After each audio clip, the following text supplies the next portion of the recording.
അപ്പോസ്തല പ്രവർത്തനം 5-ാമത്തെ അധ്യായത്തിൽ 1 മുതലുള്ള വാക്യങ്ങളിൽ അനനിയാസും സഫീറായും എന്നൊരു ഹെഡിങ് കാണാം. അപ്പോസ്തല പ്രവർത്തനം 5:1 മുതൽ അനനിയാസ് എന്നൊരാളും അവന്റെ ഭാര്യ സഫീറായും കൂടെ തങ്ങളുടെ പറമ്പ് വിറ്റു.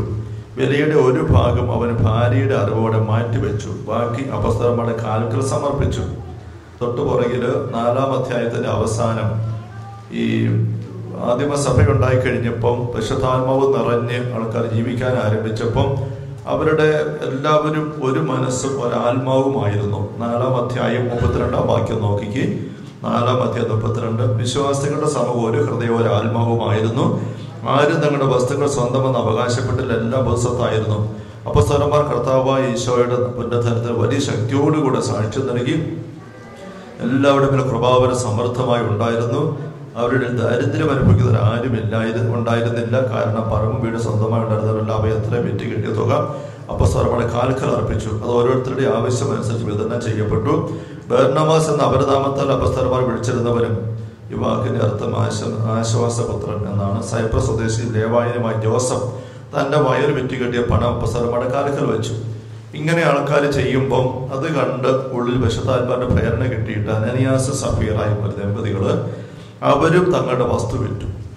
എന്നിട്ട് വിറ്റ് കിട്ടിയ പണമെല്ലാം കൂടി ഇങ്ങനെ കിഴി സ്വർണ്ണ നാണയം വെള്ളി നാണയമായിട്ട് മേശപ്പുറത്ത് ഇങ്ങനെ ഗോപാലമായിട്ട് ഇരിക്കുന്നത് കണ്ടപ്പോൾ അവർക്കൊരു ചിന്ത കയറി, ഇത് മുഴുവൻ കൊണ്ട് കൊടുക്കണം, ഇത്ര ഉണ്ടല്ലോ, ഇത് മുഴുവൻ കൊണ്ട് കൊടുത്തിട്ടിരുന്ന എന്നാ ചെയ്യും? കുറച്ച് നമുക്ക് കെട്ടിക്കീഴെ വെക്കാം, തലയണിക്കീഴെ വെക്കാം, ബാക്കി കൊണ്ട് കൊടുക്കാം. അങ്ങനെ അവർ കള്ളത്തരം കാണിക്കുകയാണ്. പത്രോസ് ചോദിക്കും 3-ാം വാക്യം, അനനിയാസെ, പരിശുദ്ധാത്മാവിനെ വഞ്ചിക്കാനും പറമ്പിന്റെ വിലയുടെ ഒരു അംശം മാറ്റിവെക്കാനും സാത്താൻ നിന്റെ ഹൃദയത്തെ പ്രേരിപ്പിച്ചത് എന്ത്?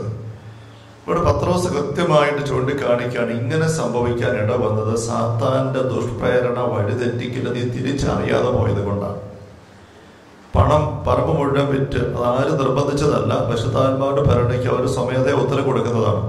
പത്രോസ് ചോദിക്കുകയാണ്, പറമ്പ് നിന്റെ സ്വന്തമായിരുന്നില്ലേ? ആരെങ്കിലും വിൽക്കാൻ പറഞ്ഞോ? ഇനി വിറ്റ് കഴിഞ്ഞിട്ട് വിറ്റ് കിട്ടിയ പണവും നിന്റെ സ്വന്തമായിരുന്നില്ലേ? അതുകൊണ്ട് ഏൽപ്പിക്കാൻ പറഞ്ഞോ ആരെങ്കിലും? പിന്നെ എന്തിനാണ് നീ മുഴുവൻ ഏൽപ്പിക്കുകയാണെന്ന് പറഞ്ഞുകൊണ്ട് ഈ കള്ളത്തരം കാണിക്കുന്നത്? നിസ്സാരം എന്ന് വേണം വിചാരിക്കാം. ചെയ്യുന്ന വലിയ കാര്യമല്ലേ? പറമ്പ് വിറ്റിട്ട് പകുതി കൊണ്ട് കൊടുത്തു, അത് വലിയ കാര്യമല്ലേ? അത് വലിയ കാര്യം തന്നെയാണ്. പക്ഷെ മുഴുവനും സമർപ്പിക്കുകയാണെന്ന് ഭാവിച്ചുകൊണ്ട് പകുതി മറച്ചു വെച്ചിട്ട് കൊണ്ട് കൊടുത്തു. അത്രയും കള്ളത്തരം, നുണ, കളവ് കാണിച്ചപ്പം പത്രോസ് നേരെ പറയാണ്, സാത്താൻ നിന്റെ ഹൃദയത്തെ പ്രേരിപ്പിച്ചത് എന്ത്? ഈ പത്രോസിനെയാണ് കേസറയിൽ വെച്ച് പണ്ട് ഈശോ സാത്താൻ എന്ന് വിളിച്ചത്. അന്ന് പത്രോസിന് അറിയില്ലായിരുന്നു, പക്ഷെ ഈശോയ്ക്ക് അറിയാമായിരുന്നു. ഈശോ കൃത്യമായിട്ടെന്ന് പറഞ്ഞു, സാത്താനെ നീ മുമ്പിൽ നിന്ന് മാറിപ്പോകും. അങ്ങനെ നൊമ്പരങ്ങളിലൂടെ പത്രോസ് പഠിച്ചതാണ് ഈ ഡിസേൺമെന്റ്, വിവേചനം.